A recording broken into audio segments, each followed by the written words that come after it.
റിസർവുകൾ ഈ ticket machine ഏർപ്പെടുത്തുകയാണെങ്കിൽ ഓട്ടോമാറ്റിക്കായിട്ട് update ചെയ്യുകയും ആ വെയിറ്റിംഗ് ലിസ്റ്റ് ചാർട്ടിൻ്റെ കൗണ്ട് കുറയുകയും ചെയ്യുന്നുണ്ട്. ഇതുപോലെ തന്നെ ഈ TTRമാരുടെ വർക്ക് ലോഡ്, അവരുടെ ജോലിഭാരം കുറയ്ക്കാനും ഈ മെഷീൻ വളരെ ഉപകരിക്കും എന്നതാണ് ഈ ഒരു ടിക്കറ്റ് മെഷീൻ ഏർപ്പെടുത്തുന്നതുകൊണ്ടുള്ള പ്രയോജനമായിട്ട് ഞാനിവിടെ അവതരിപ്പിക്കുന്നത്. അത് ലാസ്റ്റ് കാണിച്ചിട്ടുള്ളൂ, സേവ് പേപ്പർ എന്ന് കാണിച്ചിട്ടുണ്ട് ഇതിനകത്ത്. ഇപ്പോൾ ഏതാണ്ട് 15 പേപ്പറോളം ഉണ്ട് TTRമാരുടെ കയ്യിൽ ലിസ്റ്റാണ്.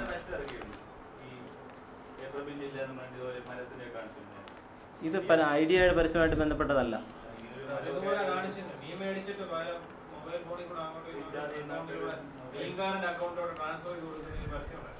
അതുമായിട്ട് ബന്ധപ്പെടല്ല. എൻ്റെ ഒരു ആശയം എന്ന് പറയുന്നത് അത് ജസ്റ്റ് ഒരു വിഷ്വൽ കാണിച്ചതല്ല. വിഷ്വലിന് ദയവ് ചെയ്ത പ്രാധാന്യം കൊടുക്കാതെ ആശയത്തെ മാത്രം ഉൾക്കൊള്ളുക എന്നുള്ളതാണ്. കാരണം ഇത് പ്രൊഫഷണലി ചെയ്ത ഒരു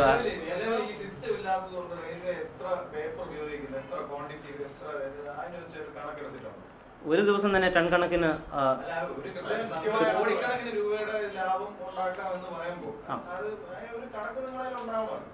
അത് പുറകാലെ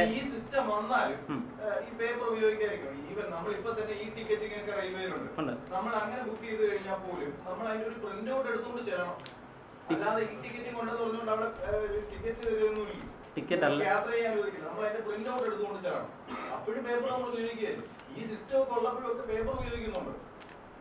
പേപ്പറിന്റെ ഉപയോഗം ഗണ്യമായി കുറയ്ക്കുന്ന ഒരു സംവിധാനമാണ്. ടിക്കറ്റ് അല്ല ഞാൻ ഉദ്ദേശിച്ചത്. TTRമാർക്ക് ഈ മെഷീൻ ഏർപ്പെടുത്തുകയാണെങ്കിൽ അവർക്ക് ജസ്റ്റ് ആ PNR നമ്പർ ആവുന്നതിൽ അടിച്ചു കൊടുത്തു കഴിഞ്ഞാൽ ഡീറ്റെയിൽസ് വരും, അവർക്ക് കൺഫേം ചെയ്യാം. അവർ ഈ 15-20 പേജുള്ള ലിസ്റ്റ് എങ്ങനെ ചെക്ക് ചെയ്യണം PNR നമ്പർ വെച്ച്, അവരുടെ സമയം, അതുപോലെ തന്നെ ആ പേപ്പറിന്റെ കോസ്റ്റ്. ഒരു ട്രെയിനിൽ ഏതാണ്ട് 4 TTRമാർ, ഒരു TTക്ക് 4 കമ്പാർട്ട്മെന്റ്, ആ രീതിയിലാണ് സിസ്റ്റം ഉള്ളത്. അപ്പോൾ എനിക്കൊന്ന് വിജയകുര്യൻ സാറിന് ഇതിനെക്കുറിച്ച് 2 വാക്ക് പറയാൻ ഒരു അവസരം കൊടുക്കുക. അതിനുശേഷം ഞാനിത് ഡീറ്റെയിൽ ആയിട്ട് എക്സ്പ്ലെയിൻ ചെയ്യാം. എല്ലാവരെയും അറിയാൻ വയ്യാത്ത ഒരു വിവരദോഷിയാന്ന് പറയുന്നില്ല. പക്ഷേ അപ്പം ഈ സംശയങ്ങളൊക്കെ എനിക്കുണ്ട്. പക്ഷെ എനിക്ക് പറയാനുള്ളത്, ഒരു യുവ സംരംഭകനെ പ്രോത്സാഹിപ്പിക്കുക, ആ സമീപനം നമുക്ക് സ്വീകരിക്കുക എന്നുള്ളതാണ് എനിക്ക് പറയാനുള്ളത്. നിങ്ങളിവിടെ ഒരു രാഷ്ട്രീയക്കാരനിരിക്കുന്നു എന്ന മട്ടിലാണ് അദ്ദേഹത്തോട് ചോദ്യം ചോദിക്കുന്നത്. ഇത്തരം ചോദ്യങ്ങളൊക്കെ എന്നോട് ചോദിക്കണം. പുള്ളി യുവ സംരംഭകൻ നിലയിൽ നമുക്ക് പ്രോത്സാഹിപ്പിക്കണം. അതുകൊണ്ടാണ് ഞാൻ വന്നത്. എന്നോട് സുനിൽ ഡൽഹിയിലായിരുന്നു, ബാംഗ്ലൂരിൽ നിന്ന് വിളിച്ച് വരണമെന്ന് പറഞ്ഞപ്പോൾ ആദ്യം എനിക്ക് നോക്കിയപ്പോൾ സമയമില്ല, ഞാൻ നോ പറഞ്ഞതാണ്. പിന്നെ ഞാൻ ആലോചിച്ചു, ഒരു ചെറുപ്പക്കാരൻ്റെ ഒരു എഫർട്ട് എന്തായാലും ലെറ്റസ് എൻകറേജ് ഇറ്റ്. അതാണ് ആ സമീപനം കൊണ്ടാണ് ഞാനിവിടെ വന്നത്. ഇവിടെ വന്നപ്പോൾ എനിക്ക് അദ്ദേഹത്തിൻ്റെ ആശയം നല്ലതാണ്. എത്ര പേപ്പർ സേവ് ചെയ്യുന്നു എന്നല്ല, ഒരു അല്പം പേപ്പർ സേവ് ചെയ്താലും ദാറ്റ് ഈസ് ഗ്രേറ്റ്. ആ ഐഡിയ, ഈ TTRമാർ കുറേ പേപ്പറുകൾ ഉപയോഗിക്കും. ആ പേപ്പറുകളിൽ തീർച്ചയായും ഒരു ദിവസം ഇന്ത്യ മുഴുവൻ എടുത്താൽ 1 ടണ്ണിൽ കൂടുതലെങ്കിലും കാണും, ഒരു സംശയമില്ല. 1 ടൺ പേപ്പർ ഉണ്ടാകണമെങ്കിൽ എത്ര മരം വേണം? അപ്പോൾ ഒരു വർഷം എത്ര ടൺ സേവ് ചെയ്യുന്നു? ഒരു 100 ടൺ സേവ് ചെയ്താൽ തന്നെ അത്രയും. അതുകൊണ്ട് ആ ഐഡിയ, ആ അറ്റംപ്റ്റ്, അതിനെ നമ്മൾ പ്രോത്സാഹിപ്പിക്കണം.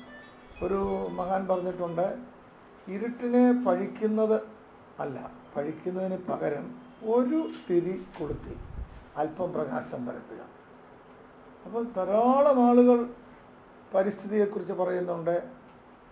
ഇപ്പം ജൂൺ 5-ാം തീയതി വേൾഡ് പരിസ്ഥിതി ഡേ ആണ്, എൻവയോൺമെൻറ്റ് ഡേ ആണ്. വലിയ ക്യാമ്പയിനുണ്ട്. അല്പം അതിനുവേണ്ടി പ്രവർത്തിക്കാൻ ആർക്ക് കഴിയും? പ്രസംഗിക്കാനും ഒക്കെ ഒരുപാട് കഴിയും, ഡേയും വെക്കാം. പക്ഷേ here is A young man trying something in that direction.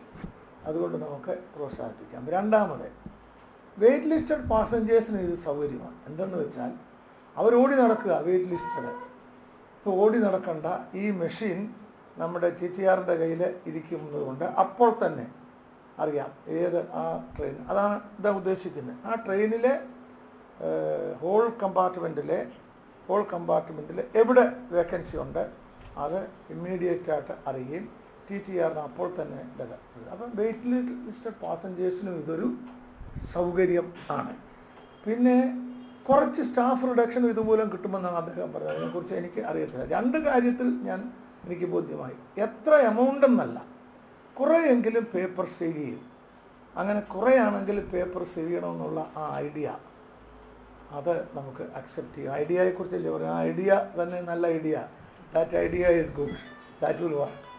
രണ്ട്, പാസഞ്ചേഴ്സിന്, വെയിറ്റ് ലിസ്റ്റഡ് പാസഞ്ചേഴ്സിന്, എല്ലാ ട്രെയിനിലും കുറേ വെയിറ്റ് ലിസ്റ്റഡ് പാസഞ്ചേഴ്സ്, അവർക്ക് കുറച്ചുകൂടെ സൗകര്യമാകും. അങ്ങനെ രണ്ട് പ്രശ്നങ്ങളെ സോൾവ് ചെയ്യാനുള്ള ഒരു സിൻസിയർ എഫേർട്ടാണ് ഒരു യങ് എൻ്റർപ്രനറുടെ ഭാഗത്തു നിന്നുണ്ടായിരിക്കുന്നത്. അതിനെ ഞാൻ സ്വാഗതം ചെയ്യുന്നു. നമ്മളെല്ലാം പ്രോത്സാഹിപ്പിക്കണം. എൻ്റർപ്രനർഷിപ്പ് എന്ന് പറയുന്ന ഒരു സ്വഭാവം കേരളക്കാർക്ക് വളരെ കുറവാണ്. നമുക്കെല്ലാം വേണ്ടിയത് ഒരു വെള്ളക്കോളർ ജോലിയാണ്. അതൊരു പിയൂണായാൽ മതി, എവിടെ ആയാലും ഒരു ജോലിക്ക് പോയാൽ മതി, ആരുടെ കീഴിലായാലും ജോലിക്ക് പോയാൽ മതി. ഇത് നമുക്ക്, അതുകൊണ്ട് തന്നെ നമ്മൾ എവിടെ വരെ പോകാനും തയ്യാറാണ്. കാരണം നമുക്ക് വേണ്ടത് ഒരു പ്രൊട്ടക്റ്റഡ് ജോബാണ്. എൻ്റർപ്രനർഷിപ്പ് ഒരു പ്രൊട്ടക്റ്റഡ് ജോബല്ല, അത് റിസ്ക് എടുക്കാൻ കഴിവുള്ളവർക്ക് മാത്രമേ. ഇന്ത്യയിലെ ഇപ്പോൾ പഞ്ചാബുകാർ ഇതിനെക്കുറിച്ച് സ്റ്റഡി നടത്തിയിട്ടുണ്ട്. പഞ്ചാബുകാരാണ് എൻ്റർപ്രനർഷിപ്പിൽ നമ്മളെക്കാൾ വളരെ മുമ്പിലാണ്. നോർത്ത് ഇന്ത്യയിലെ പല സ്റ്റേറ്റുകളിലും. നമ്മുടെ നാട്ടിൽ M.Com പാസ്സായി അല്ലെങ്കിൽ PhD പാസ്സായ ഒരാൾ കോളേജിൻ്റെ വരാന്തയിലെല്ലാം നടക്കും. വേണേ കൊണ്ട് കുറേ പൈസ അവർക്ക് എന്തോ പേരാ, കൈക്കൂലി എന്ന് പറയാമോ, എന്താണ്, കൊടുക്കുകയും ചെയ്യും.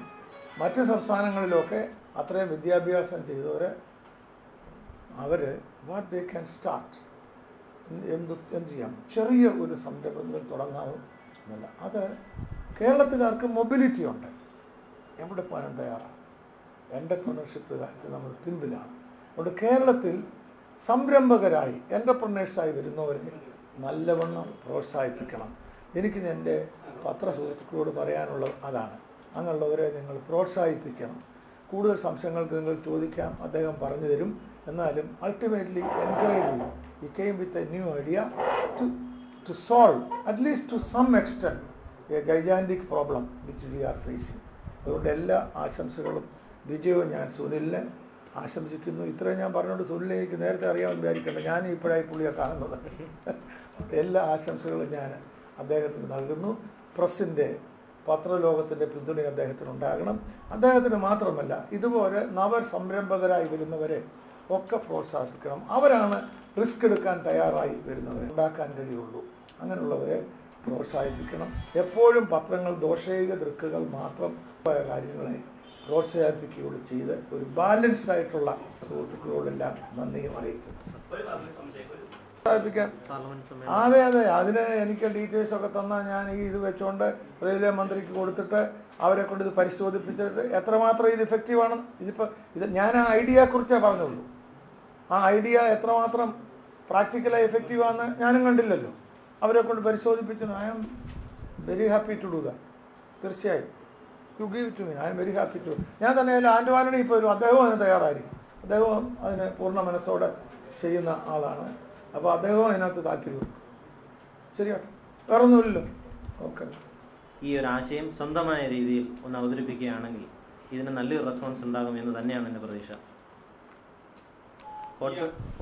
ഹോട്ട് സീറ്റാണ്, ഷൂട്ട് ദ ചെയർ എന്നാണ് സാധാരണ കേട്ടിട്ടുള്ളത്. ഒരു മയത്തിലൊരു ഫ്രണ്ട്ലി റിലേഷൻഷിപ്പ് ചോദിച്ചു കഴിഞ്ഞാൽ എനിക്കൊന്ന് റിലാക്സ് ആയിട്ട് പറയാൻ പറ്റും. Okay, thank you. മണിക്കൂർ മുമ്പാണ് റിസർവേഷൻ ക്ലോസ് ചെയ്യുന്നത് ആണല്ലോ. ഈ റിസർവേഷൻ ക്ലോസ് ചെയ്തതിന് ശേഷം 1 മണിക്കൂറിന് മുമ്പാണ്, ട്രെയിൻ പുറപ്പെടുന്നതിന് 1 മണിക്കൂർ മുമ്പാണ് ചാർട്ട് തയ്യാറാവുന്നത്. അതും ശരിയാണല്ലോ. ഓക്കെ, അത് കഴിഞ്ഞ് വരുന്ന വെയിറ്റിംഗ്, അതായത് യാത്ര ചെയ്യാത്തവരും ടിക്കറ്റ് ക്യാൻസൽ ചെയ്യുന്നവരും ഉൾപ്പെടെ ഒരു നല്ലൊരു കൗണ്ട് ഇതിന് ശേഷം ഉണ്ടാകുന്നുണ്ട്. ഈ മെഷീൻ ഏർപ്പെടുത്തി കഴിഞ്ഞാൽ ഇത് ഗ്ലോബൽ പൊസിഷനിങ് സിസ്റ്റം എന്നാണ് പറയുന്നത്, GPS. ഈ ഒരു സിസ്റ്റത്തിൽ കൂടി ഇത് അപ് ടു ഡേറ്റ് ആയിട്ട് അപ്ഡേറ്റ് ചെയ്യും ഈ മെഷീനിൽ. അതാണ് ഇതിൻ്റെ ഒരു ഏറ്റവും വലിയൊരു അഡ്വാൻറ്റേജ് ആയിട്ട് ഞാൻ കാണുന്നത്.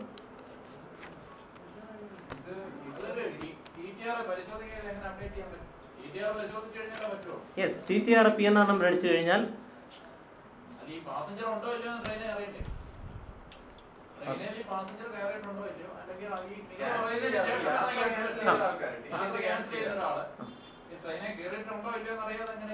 ക്യാൻസൽ ചെയ്ത ടിക്കറ്റുകൾ ഇതിൽ അപ്ഡേറ്റ് ആവും. ക്യാൻസൽ